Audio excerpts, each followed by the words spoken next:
Welcome back to another episode of ROC Boys football. The fellas are heading out to the West as Oregon goes on the road to play Washington State. This is a Washington State team with Jay Dicker, who I am very, very impressed with what I've seen from them thus far. Wisconsin was a massive, massive win.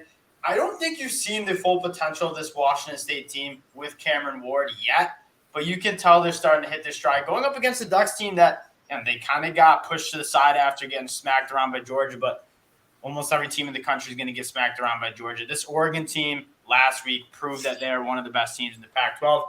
I'm excited to get into this. Before we do, though, just wanted to say thank you guys for all the support you guys have shown the channel. We really do appreciate it. We love talking ball with you guys in the comment section. So if you do like the content, consider subscribing. Leave your predictions down in the comment section. Dill, I'm going to kick this one to you. What are your early thoughts on this game? I mean, I'm one of those stupid people who's like, nah, Georgia's not that good. It's all Oregon's fault that they got smoked. But, Georgia's that good again, and they're going to smoke very good teams. And Oregon's a very good team. They're certainly belong where they belonged at the preseason. And I lost faith in them after the Georgia game, but that was just because I'm an idiot. They're great. You saw Georgia do that to a team like Michigan last year. Like Michigan was a bona fide top 5 team in the country, and Michigan didn't look like they should have been shared. Not problem, but the fact of college football right now is there are probably 2 teams in Alabama and Georgia. Maybe you could throw in Ohio State in there that really are the elite teams, and then the rest of them, there's starting to be a wide gap. And just because Oregon got beat really bad, and to be fair, Oregon was – I think that game goes a lot differently if you don't have Bo Nix kind of make some of those mistakes early on. They were kind of moving the ball. I don't think Oregon would have won by any means, but I don't think it would have been as not embarrassing, but as big of a loss if some of those picks don't happen. I actually agree with that. I think the picks did kind of break Oregon, but you're kind of right. They physically looked not on defense. I will say Georgia kind of steamrolled them on defense, but it did look like at times they had the capability of moving the football And this goes back to what we talked about in the summers. I'm excited to see Bo Nix for the full season behind. That Oregon offensive line is very good. In comparison to Georgia's defensive line, are they good? Probably not. But in comparison to almost every other team, they will play on their schedule, they are probably the best offensive line in the Pac-12. They're a very good offensive line. Bo Nix has not played a college year where he's had a good offensive line or good wide receivers. Going back to Auburn, offensive line was bad, wide receivers stunk. Now you have some real explosive playmakers. On the outside, you have a very good offensive line, and you have a very, very talented running back room. And you're seeing Bo Nix thrive in the second 2 games, or the last 2 games of the season where they really weren't outmatched up front. Yeah, and that's kind of the story.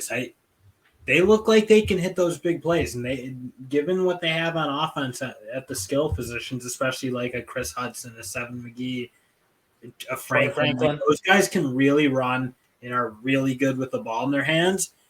And if they can do that kind of all year and be physical, they have good offensive linemen, as you talked about, with what Mario Cristobal does at that position typically, as much as he doesn't do much else, it seems like sometimes.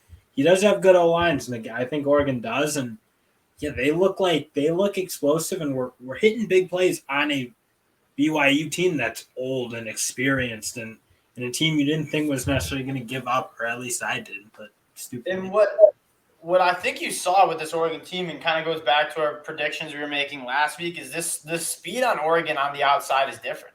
And if you don't have the playmakers to be able to tackle some of those guys in space, you're going to give up big plays, and Oregon's going to score points on you. And that's what happened against BYU. I do want to talk about Washington State because for such a long time, you haven't really associated Washington State defense with being elite. This front 7, you add the transfer from Nevada, they're flying around and making a lot of plays on the defensive side of the ball. You go back and watch that Wisconsin game, and, they were hanging around with one of the historically best rushing attacks in the country. That's the big thing is this Washington State defensive line looks like it could be one of the tougher ones in the Big Ten. And you add in a Deion Henley, a guy you mentioned from Nevada, really, really good and really, really productive. But what jumps out to me is they had 7 TFLs against a Wisconsin team that you don't expect to get kind of pushed around like that up front where they're getting negative plays. So I mean, Washington State, as much as like maybe I like Oregon in this game, I think Jake Dickert has this team moving in the absolute right direction. And I think if you're Washington State fans, you hope that he's around for a long time. But I think some big schools are going to start calling for him because I really like what he's doing here. Yeah, and another thing that's optimist you can feel good about if you're Washington State is I don't think Cameron Ward and this offense have hit their stride yet. Like they obviously Wisconsin is a very good defense that's very well coached, but you go back to the Idaho game, it was very sloppy. And even Colorado State, like they left some plays on the field and you go back and watch. This guy, Cameron Ward, can be a first-round NFL draft pick if he continues to develop. You see the talents there, and what you can get excited about is as he stays in this system and this scheme, I think he's only going to get better. And another big thing I think they have is some more explosiveness. And I think the guy, he's not – I think Ronald Alley's a really good wide receiver, and I think some of the other guys are. But Raynard Bell is a guy who, he's not probably catching as many balls and as many yards, but he was the guy who was kind of hitting big plays. It looked like he was a really good special teamer in terms of punt and kick return action. I can't remember which one he was doing exactly, but I feel like I remember him making some plays. But a guy who they use in their offense to hit those plays that, again, we talk about it. It's so hard to drive the ball down the field when you can't get plays above 20 yards. And Raynard Bell kind of seems like that guy they rely on to take a screen 40 yards or make a play for them when they need it. And that's big for this team. And if you're looking at a weakness for Oregon, it definitely is their secondary. Like they're just inexperienced. They have a lot of new faces in that room.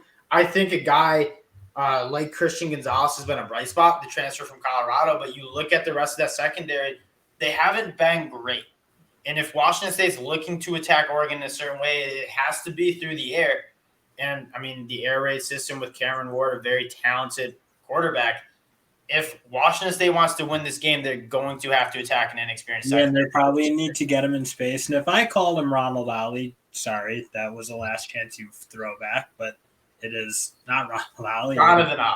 Donovan Alley. So that's probably my bad. But, again, a team that I really like this Washington State team. And I'm excited to see the day, hopefully, where Cameron Ward kind of comes onto the scene and looks ready. Because, he's – as you kind of said, he's got the talent, and we'll see it. I mean, that's probably the way they're going to be able to hang in this game is if they can really push it in the air.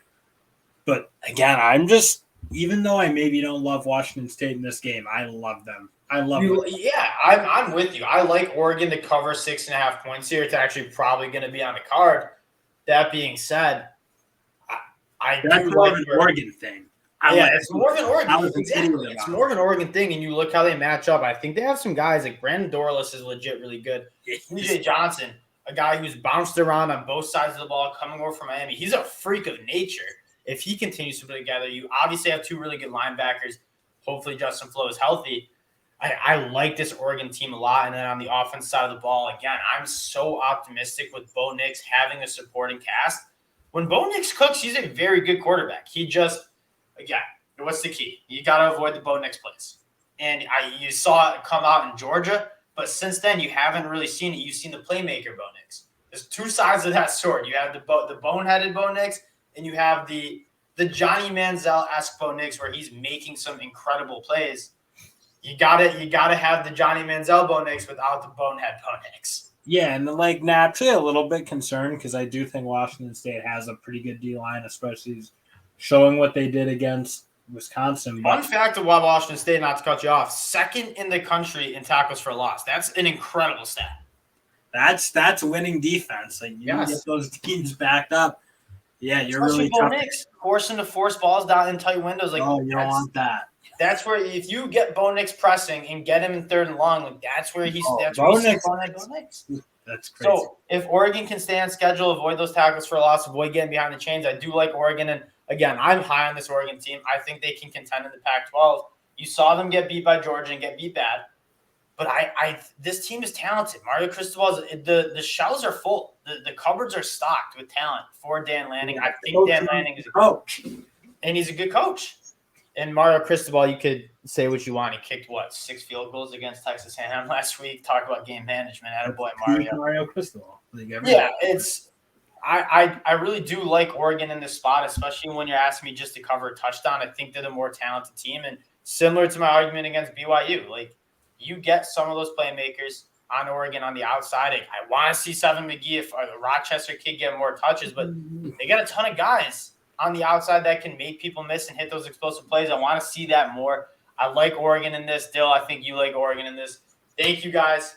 I do, but I don't want it to be taken as a Washington State slight because I love Jake Digger and I love Washington State. Yeah, no, I'm with you. It is an Oregon thing. It is not a Washington State thing. Last week we took Penn State and it was pretty much a complete Auburn thing. Like we just don't like Auburn. This is not a we don't like Washington State. This is a we like Oregon a little bit more than Vegas does. That's why we're rocking with the Ducks again. This is going to be a good one though. I really don't think it's going to be a blowout. Like it's going to be a fun game to watch. I think this is going to be points scored.